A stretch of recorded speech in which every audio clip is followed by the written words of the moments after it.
இன்றைக்கி நம்ம வீடியோவில் மில் மேக்கரில் பஜ்ஜி தான் செய்ய போகிறோம். நம்ம வெங்காய பஜ்ஜி, வாழைக்காய் பஜ்ஜி, ப்ரெட்டு பஜ்ஜி, முட்டை பஜ்ஜி கூட நம்ம செஞ்சுருப்போம். ஆனால் வித்தியாசமாக நம்ம இப்போ மில் மேக்கரை வச்சு பஜ்ஜி செய்ய போகிறோம். வாங்க எப்படி செய்யலான்னு பார்த்துடலாம். அதுக்கு நான் ஒரு கப்பளவு மில் மேக்கரை எடுத்து 1/4 மணி நேரம் தண்ணியில் ஊற வச்சுருக்கேன்.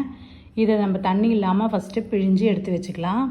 அதுக்கப்புறம் ஒரு பவுலில் ஒரு கப்பளவு கடலை மாவு சேர்த்துக்கிறேன். இதுக்கு தேவையான அளவு உப்பு, மிளகாத்தூள், ஒரு 1/2 ஸ்பூன் அளவு பெருங்காயத்தூள் போட்டுக்கிறேன்.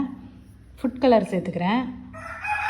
சேர்த்துட்டு இட்லி மாவு இருக்கும் இல்லையா, அதை ஒரு கரண்டி அளவு சேர்த்துட்டு நல்லா கலந்து விட்டுட்டு அதுக்கப்புறம் தேவையான அளவு தண்ணி ஊற்றி பஜ்ஜி மாவு பதத்துக்கு பிசைஞ்சிக்கலாம்.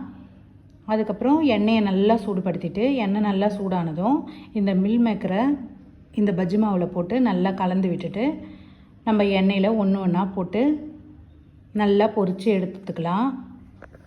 இந்த பஜ்ஜி குட்டி குட்டியாக அழகாக பார்க்குறதுக்கு சூப்பராக இருக்கும். இதனால் குட்டீஸ் கூட விரும்பி சாப்பிடுவாங்க. நீங்களும் ஒரு தடவை இதே மாதிரி ட்ரை பண்ணி பாருங்கள்.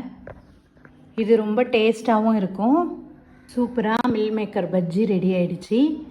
நீங்களும் இதே மாதிரி ஒரு தடவை செஞ்சு சாப்பிட்டுட்டு எப்படி இருக்குன்ட்டு கமெண்ட்டில் சொல்லுங்கள். இந்த வீடியோ உங்களுக்கு பிடிச்சிருந்தா லைக் பண்ணுங்கள், ஷேர் பண்ணுங்கள், கமெண்ட் பண்ணுங்கள், சப்ஸ்கிரைப் பண்ணுங்கள் ஃப்ரெண்ட்ஸ்.